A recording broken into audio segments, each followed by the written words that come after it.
Querido Deus Pai, Tu és o Deus soberano, igual a Ti não existe, não há ninguém, Pai. Acima de Ti ninguém há, abaixo todos eles serão julgados por Ti. Pai bendito, eterno, e aqui estamos nós, Teus filhos, Teus servos, para ouvir Tua palavra, para aprender mais de Ti, para que sejamos fortalecidos, porque o mundo avança para o seu final, o sistema e o inimigo procura a cada dia mais pressionar e procurar tirar o Teu servo do alvo, do objetivo que está preparado para todos nós. Mas, Senhor, a Tua proteção, o Teu livramento tem nos dado a vitória todos os dias, Pai. E por isso estamos na Tua casa nesta noite para aprender mais de Ti. Pai, oramos a Ti, agradecidos por tudo, e queremos Te apresentar também, Pai, o Teu servo que vai ministrar nesta noite, que continua dando a ele, Senhor, a facilidade de entender Tua palavra, com clareza, a profundidade, Senhor, de buscar aquilo que ainda precisa ser revelado. Pai bendito e eterno, assim, usa o Teu servo, como tem usado a cada dia, Senhor, ó Deus, e dá a ele, Senhor, a facilidade para transmitir a Tua palavra a todos nós. É assim que oramos a Ti, agradecidos por tudo, em nome de Jesus, amém. Graças a Deus. Paz do Senhor, meus irmãos. Peço que você abra sua Bíblia, por gentileza, aí no livro de 1ª Epístola de João, capítulo 4. Abra sua Bíblia, fique com ela aberta aí, mantenha ela aberta, por gentileza. Nós vamos continuar, estamos chegando ao final desta epístola, desta primeira carta de João, né? Estamos no capítulo 4, e aqui mais uma vez João volta a alguns temas repetidos, constantes, que ele aborda e trata na sua carta, e o tema da mensagem de hoje é o verdadeiro cristão. Diga para o seu irmão, o verdadeiro cristão. Pergunta dele assim: como é que a gente sabe quem é o verdadeiro cristão? João agora vai dar aqui duas, digamos assim, duas dicas. João vai abordar aqui nesse capítulo 4, vai nos dar duas referências, dois parâmetros para nós fazermos a distinção entre o que é verdadeiro do que é falso, entre aqueles que são enviados e têm origem em Deus e quem não tem origem em Deus.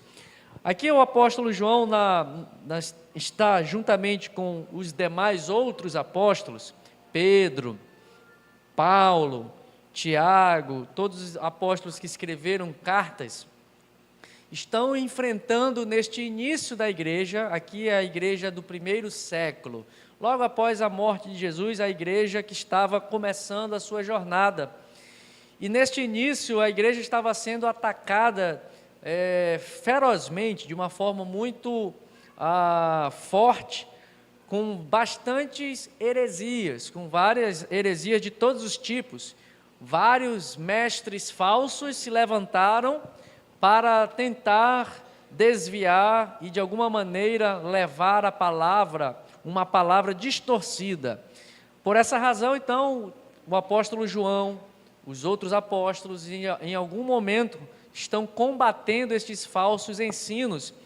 E João aqui no capítulo, na sua epístola como um todo, nesse capítulo, nessa primeira epístola de João, ele em todos os capítulos, ele aborda justamente ele combate, ele se dedica a enfrentar estas heresias, essas falsas doutrinas que estavam sendo disseminadas e espalhadas pela igreja, pelo meio da comunidade cristã. João volta aqui no capítulo 4 a se dedicar especificamente a combater os falsos mestres, os falsos profetas, os falsos crentes também, para que a igreja esteja preparada para não ser pega de surpresa e de modo que todos estejam alertas.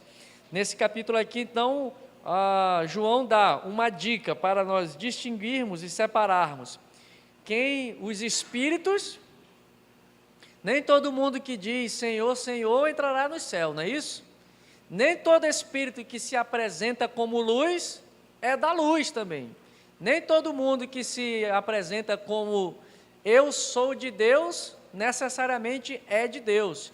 Então, João nos dá, no capítulo 4, esse teste para reconhecermos e fazermos uma avaliação e colocarmos à prova tudo aquilo que se utiliza do nome de Deus. Porque, irmãos, quem é dirigente, pastor, já talvez experimente mais isso com mais frequência. Pergunta aos meus amigos e irmãos que são dirigentes de congregação, que são pastores, conduzem um rebanho, quantas vezes você já ouviu alguém dizer, não, mas foi o pastor que falou, não, mas foi o dirigente que mandou fazer isso, e você está vendido na história, não falou nada, não orientou nada, mas as pessoas, não, o pastor falou que era desse jeito, o dirigente falou que era para fazer desse jeito.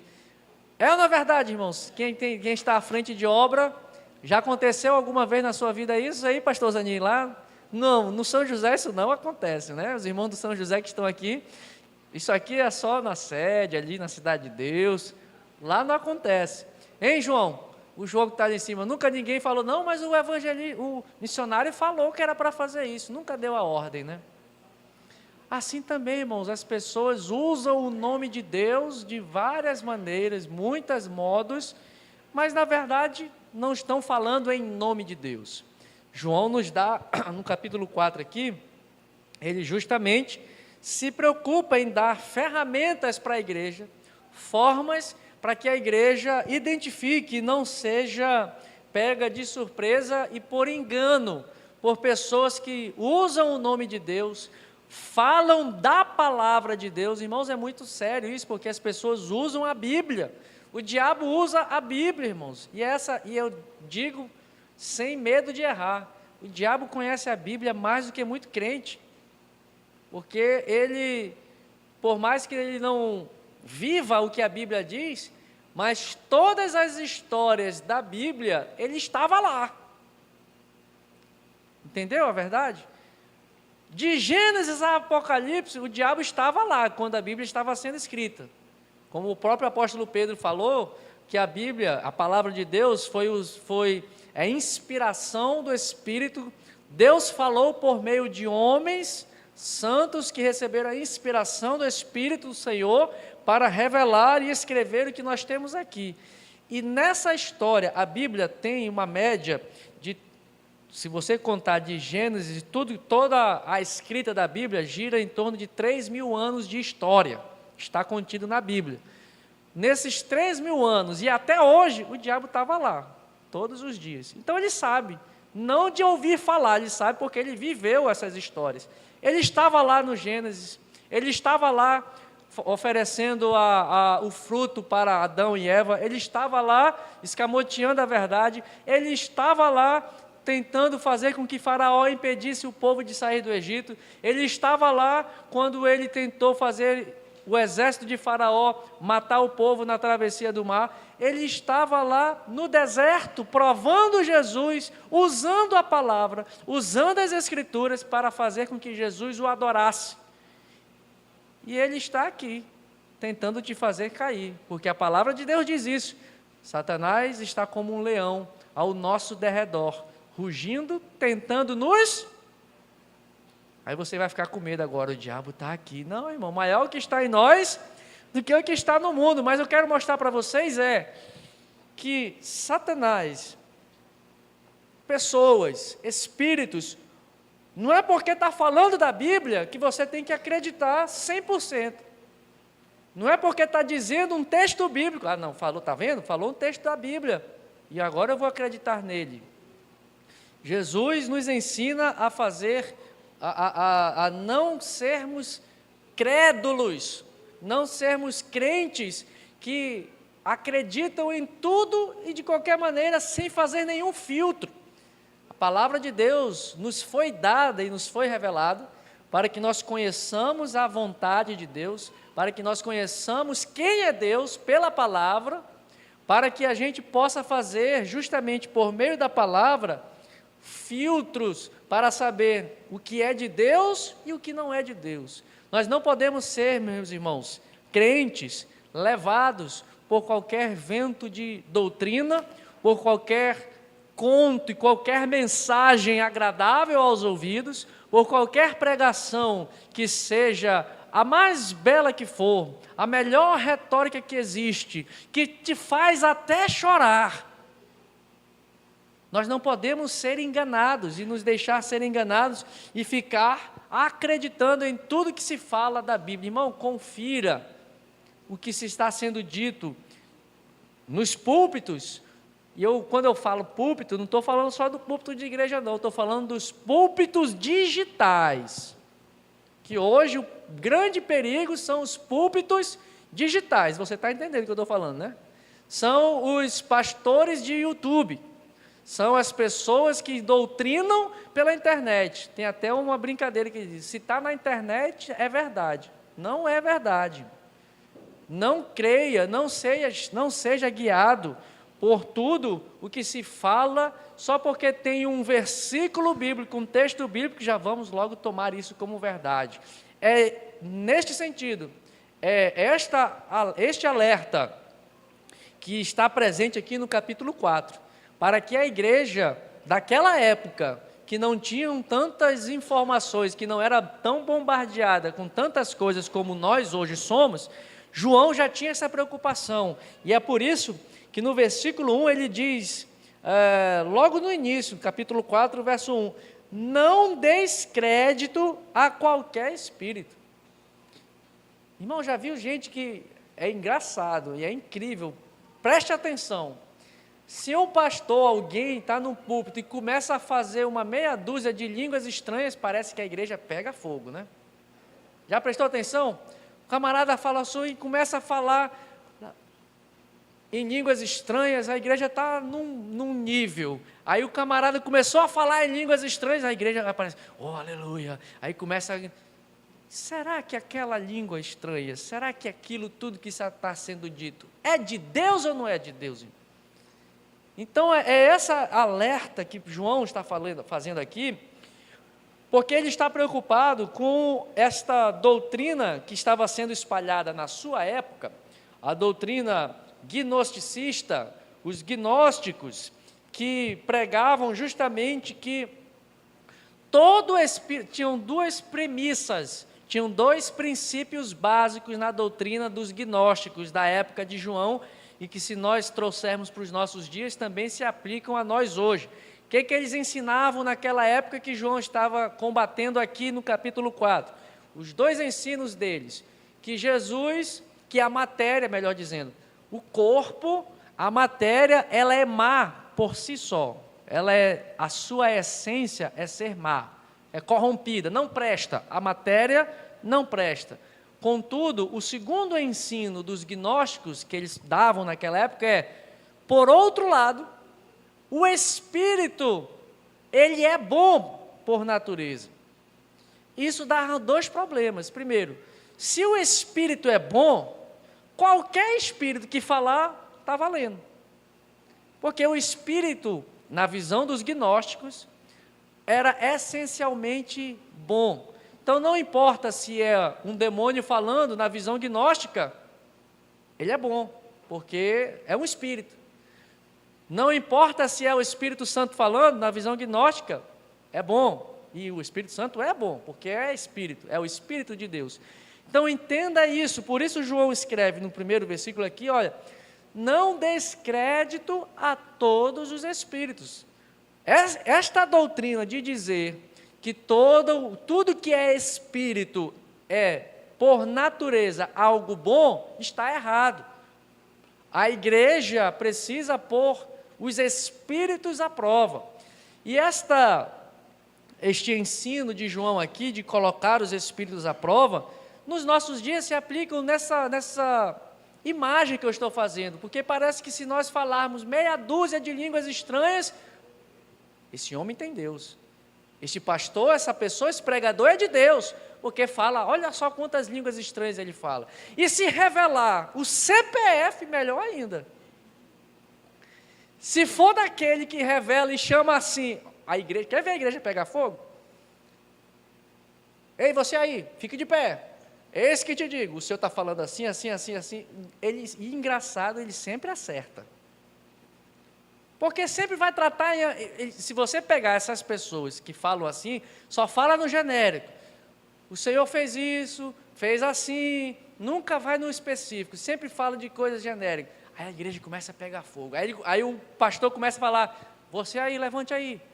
Tem um irmão aí, uma irmã. Ou então ele começa a fazer uma sugestão, né? Tem uma irmã que está assim, está experimentando um problema na sua família. Quem não está? Que está enfrentando, o marido está desse jeito. Alguém aqui está, eu vou acertar alguém, irmãos.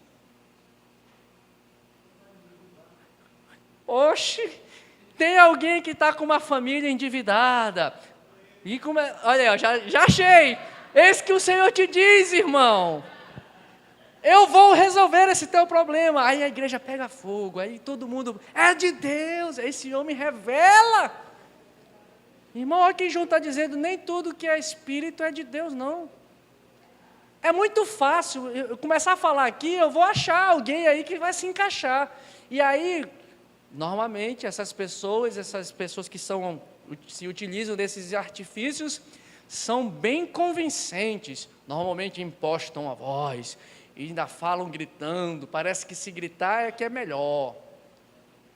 Vai encontrar alguém na plateia que vai se encaixar nessa profecia. Irmão, nós não precisamos disso. Deuteronômio vai nos dizer, me fugiu agora o capítulo de Deuteronômio, mas tem um texto que diz o seguinte lá, a palavra de Deus não está nem do outro lado do mar, para que você não tenha dificuldade e diga, não tenho como ir ao outro lado.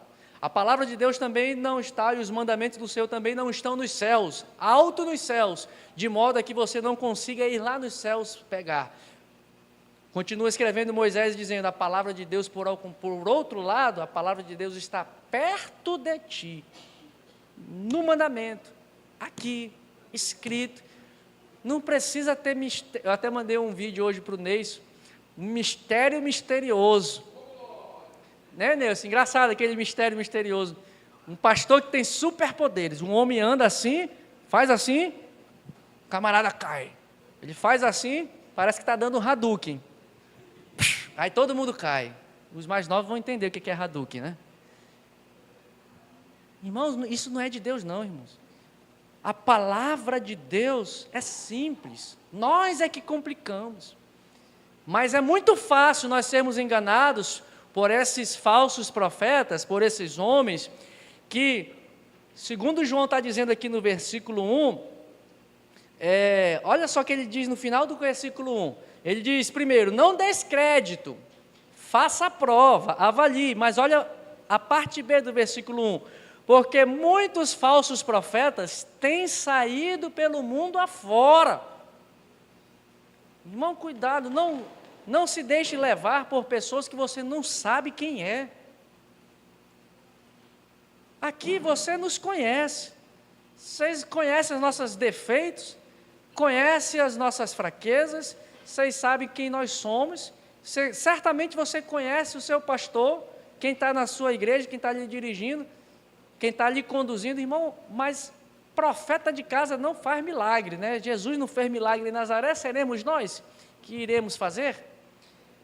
Mas é porque nós temos essa tendência de achar e de crer, não veio alguém de fora, esse aí é que é de Deus. O de casa, que você conhece, que você sabe os defeitos dele, mas sabe as virtudes dele, que você sabe que é um marido de uma só mulher, você sabe que é esposa de um só marido,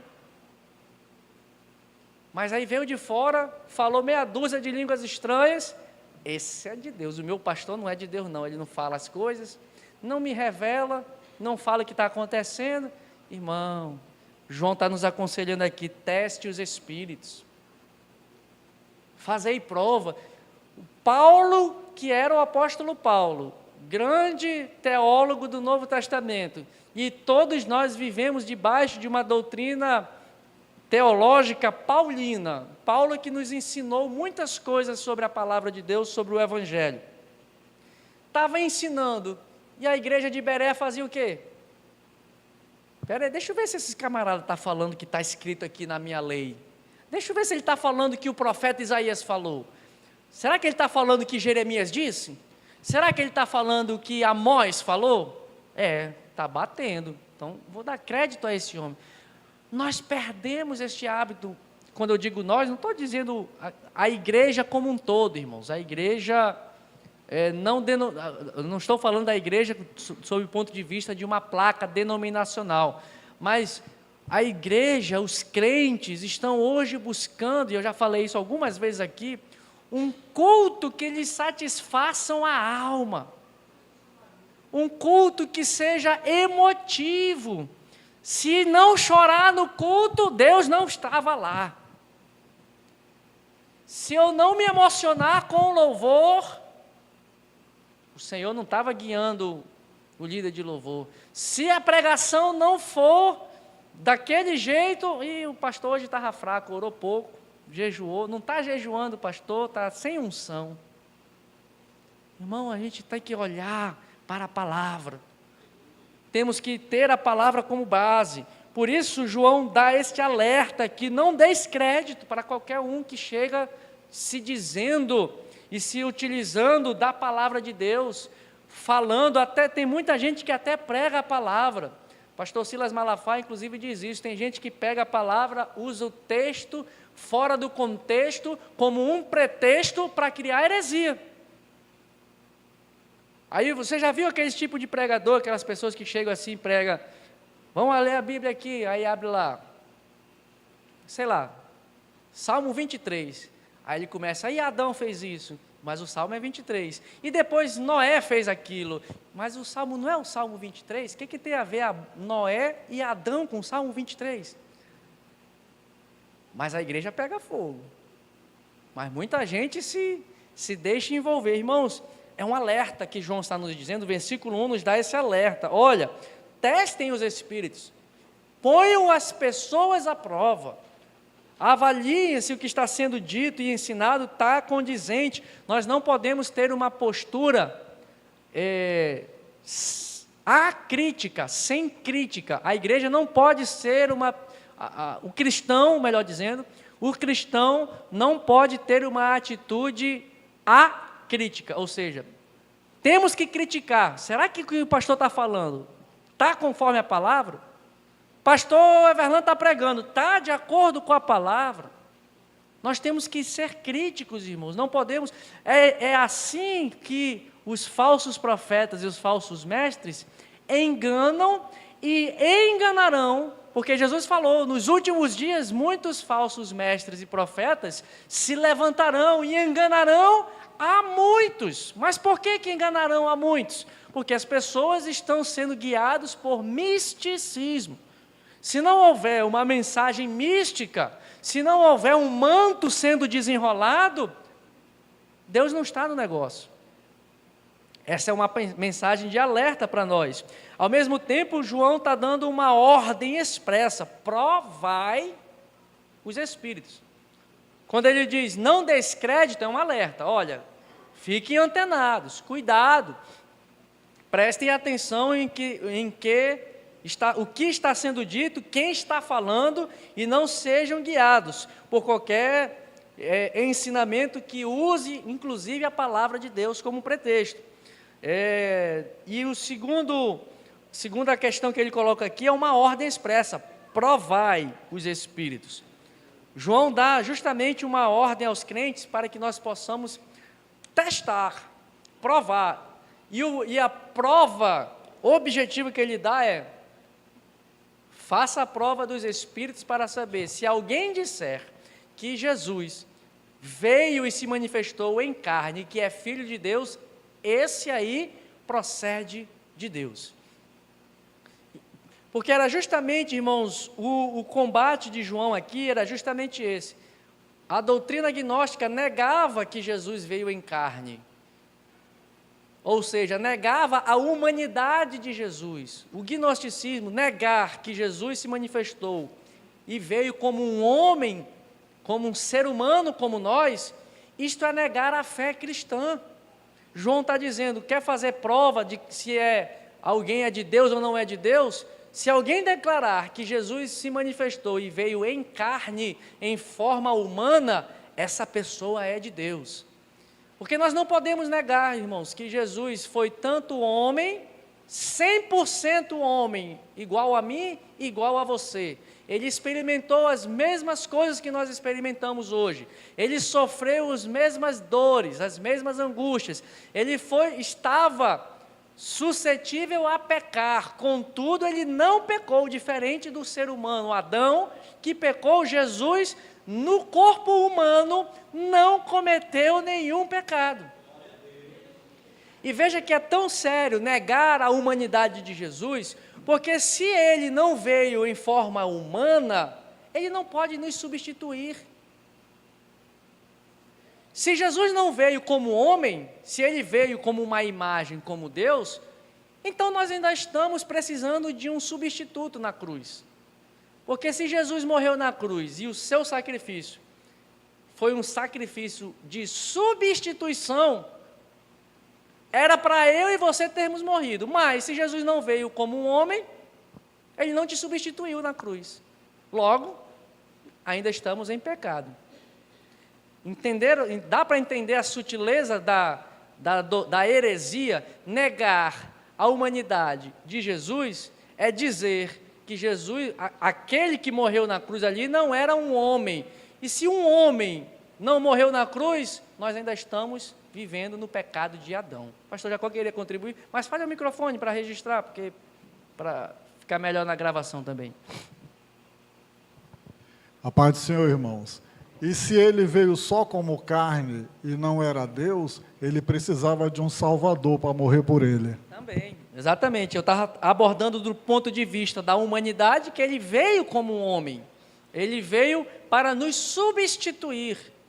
Se não houver morte, não há remissão de pecados. Se um ser humano puro, santo, sem pecado, não tivesse morrido, nós ainda estaríamos mortos nos nossos delitos e pecados. Por isso que a prova de João é: aquele que declara que Jesus veio em carne, esse é de Deus. E ele também é divino, ele é enviado pelo Pai, ele é um com o Pai, ele esteve na eternidade com o Pai, e é por isso que ele também pode interceder por nós hoje, junto ao Pai, porque ele é o nosso mediador.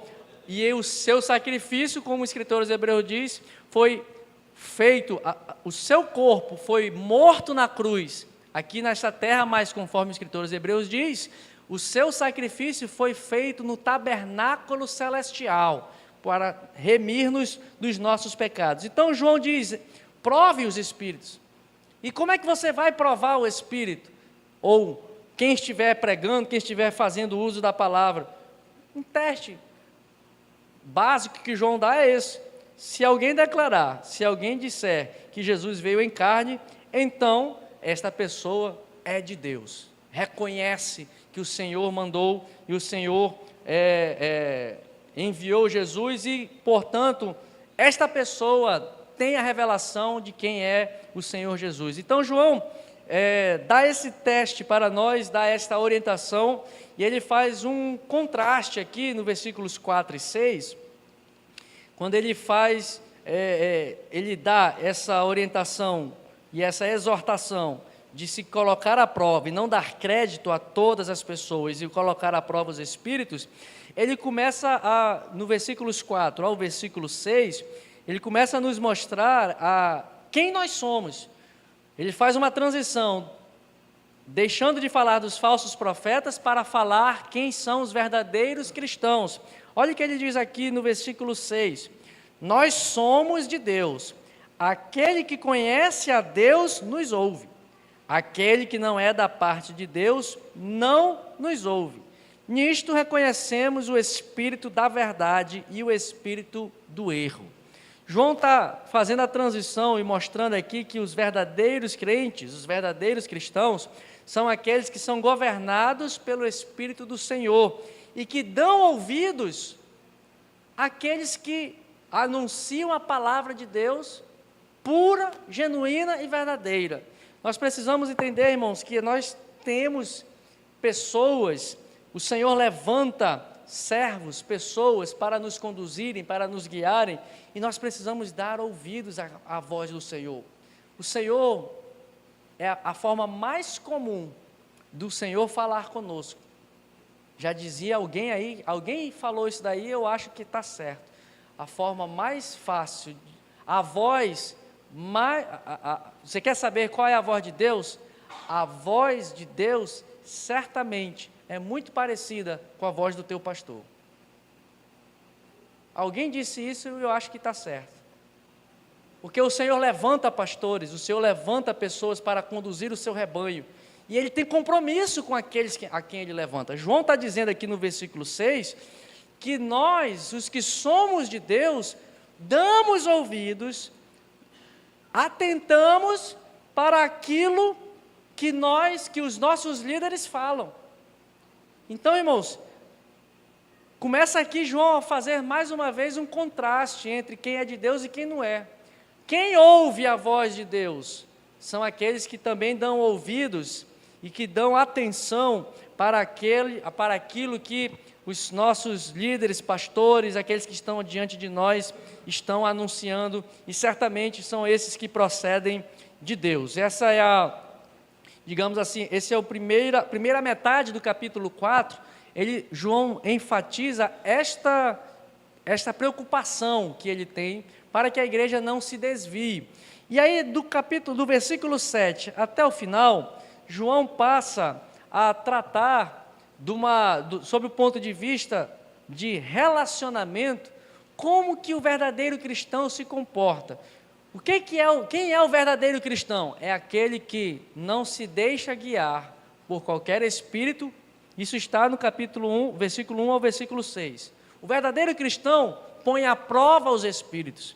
O verdadeiro cristão não se deixa levar por qualquer um, não dá crédito para tudo que se fala. O verdadeiro cristão tem convicção e conhece as Escrituras, por isso ele põe à prova pastores, espíritos pregadores. O verdadeiro cristão conhece doutrinariamente a palavra de Deus. O verdadeiro cristão tem conhecimento sobre esse ponto de vista, por isso que o tema da mensagem hoje é verdadeiros cristãos. E aí eu pergunto, como está você nos testes e na prova que está sendo feita para aqueles que estão proclamando a palavra para você? Você está acreditando em tudo que todo mundo diz? Essa é a prova de João aqui para o verdadeiro cristão. O pastor Jacó quer contribuir de novo.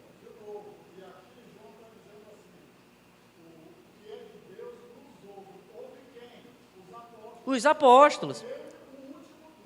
Exatamente, é isso que eu quis dizer. Quem é verdadeiro cristão, primeiro, conhece as Escrituras e não dá crédito para tudo que se diz.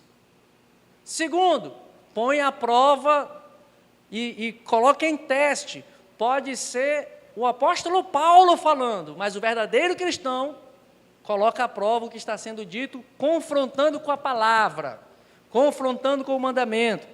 Terceiro, que é esse que eu estava falando aqui, o pastor Jacó complementou, auxiliando.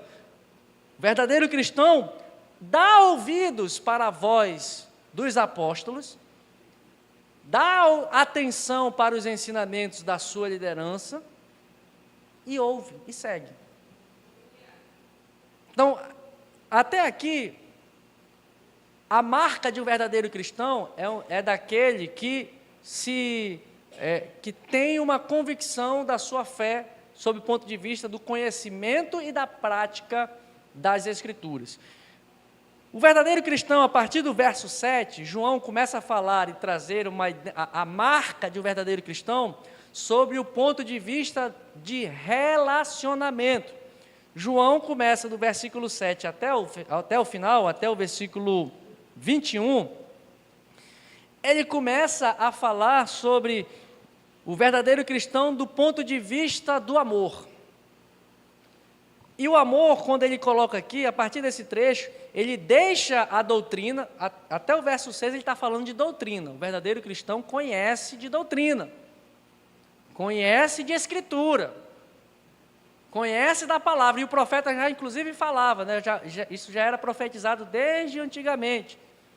Meu povo erra, e Jesus reforçou isso, meu povo erra porque não conhece as Escrituras. e por não conhecer as Escrituras, não conhece o poder de Deus. Então, João sai dessa parte da doutrina, do conhecimento, e passa agora para a parte prática da vida comunitária e da prática do amor. O cristão verdadeiro não é apenas conhecido por aquilo que ele sabe de doutrina. Só conhecer doutrina não define o verdadeiro cristão. O verdadeiro cristão precisa conhecer da palavra, mas precisa amar. Precisa viver o amor. Precisa andar em amor. E essa aqui, no capítulo 4, é a terceira vez que João está falando desse tema chamado amor. Não sei se os irmãos se recordam, mas eu, em todos os estudos que tenho falado, faço o simbolismo do pensamento de João com uma escada caracol. Lembra da escada caracol? A escada caracol tem um eixo e os degraus vão subindo em torno desse eixo. O pensamento de João, ele é assim, como uma escada caracol. Ele fala do mesmo assunto, sempre girando em torno dos mesmos assuntos. Quais são os assuntos preferidos de João na sua epístola? Luz e trevas, filhos de Deus, filhos das trevas, filho de Deus e quem não é filho de Deus. E, sobretudo, ele é o que mais fala sobre o amor, por isso ele é conhecido como o apóstolo do amor. E ele fala na sua carta, em 3 momentos, ele trata desse assunto do amor no meio da igreja. Em primeiro momento, lá no capítulo 2, João fala do amor e traz o amor como uma prova da comunhão do crente com Deus. Quem vive o amor para com o próximo tem comunhão com Deus. João fala isso no capítulo 2. Em seguida, ele mostra o amor, quem vive o amor como sendo uma marca de quem é filho de Deus. No capítulo 3 está presente isso. Quem vive o amor de Deus, isso é uma marca. Quem vive o amor é filho de Deus. Quem vive o amor é filho de Deus. E aqui no capítulo 4, ele traz, nessa escada caracol, para um nível mais alto agora o amor. Ele dá o último argumento, o argumento definitivo. Sabe por que o crente precisa amar? Você sabe? Pergunta do seu irmão aí. Você sabe por que você precisa me amar?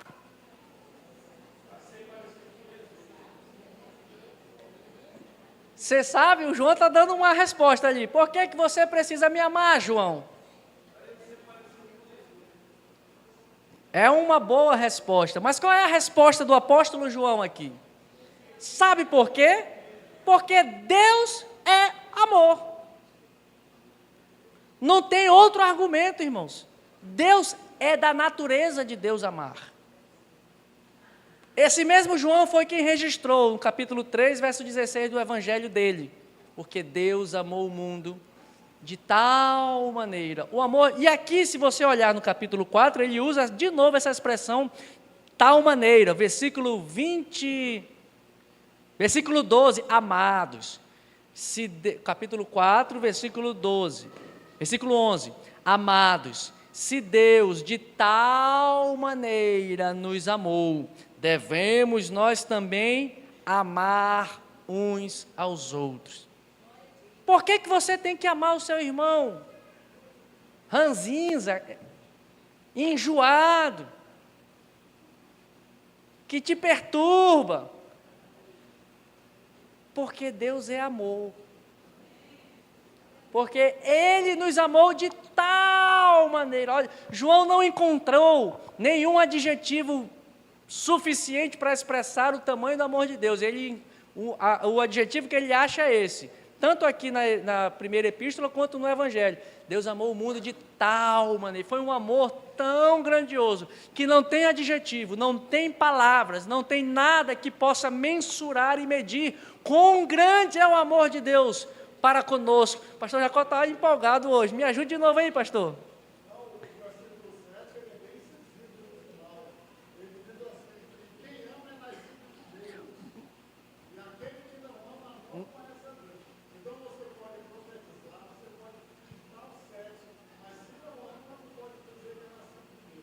Exatamente, o versículo 7 abre esse segundo momento do capítulo 4.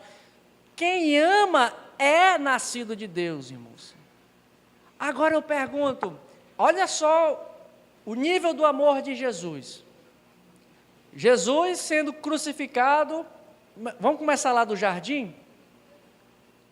Quando Judas chega com Jesus, como é que Judas traiu a Jesus? Qual foi o sinal da traição de Judas?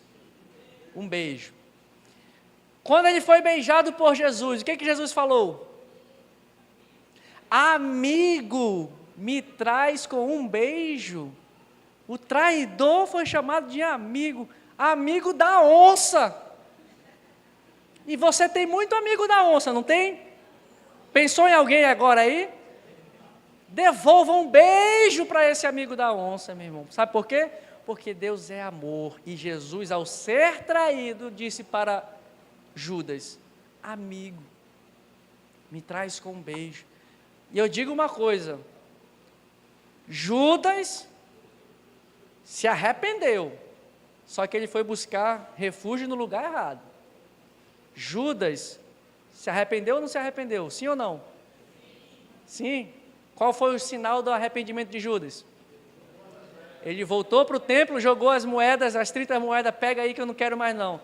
Se Judas tivesse corrido aos pés da cruz de Jesus, ele teria ouvido de Jesus: Pai, perdoa até esse amigo traidor, porque ele não sabia o que estava fazendo. Judas teria sido perdoado, mas ele correu para a religião. Religião não salva, irmãos. O amor salva. Por isso esse mesmo João diz assim: o amor encobre multidões de pecados. O amor, nessa mesmo capítulo 4, lança fora todo medo. Irmãos, nós precisamos amar. Se não tiver amor, nada seremos. Paulo escreve no 1 Coríntios 13, o tratado do amor. De tudo vai passar. A profecia vai passar. As línguas estranhas vai passar. Se eu der as riquezas aos pobres, nada tem valor. Se não tiver amor, não adianta. Por que não adianta? Porque Deus é amor.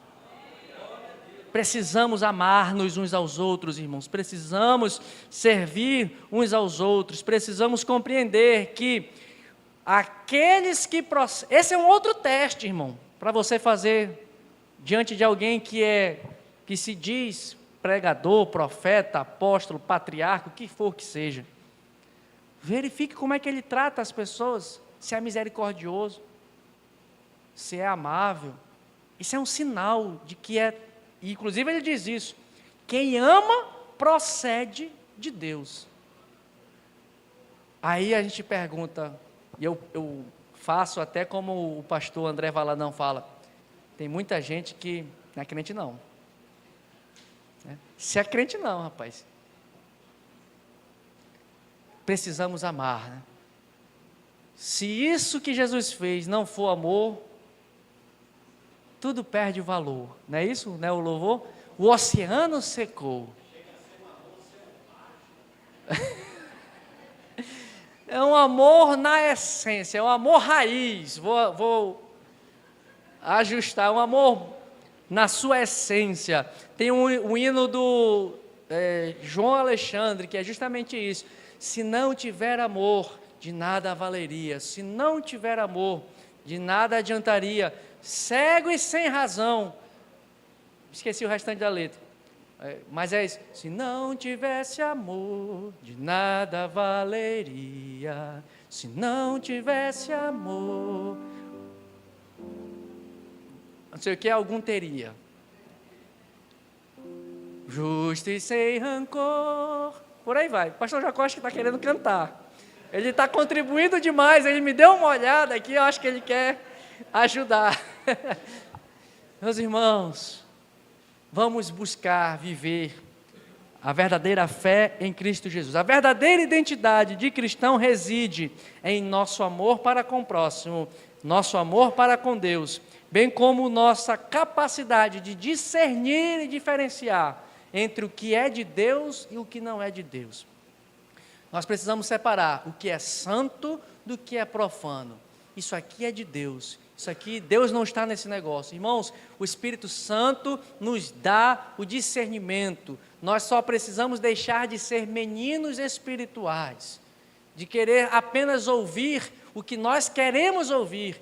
Crentes emotivos, crentes almáticos. Precisamos deixar de ser e precisamos ouvir a voz de Deus que fala todos os dias e de maneira mais clara por meio da sua palavra. Amém, meus irmãos?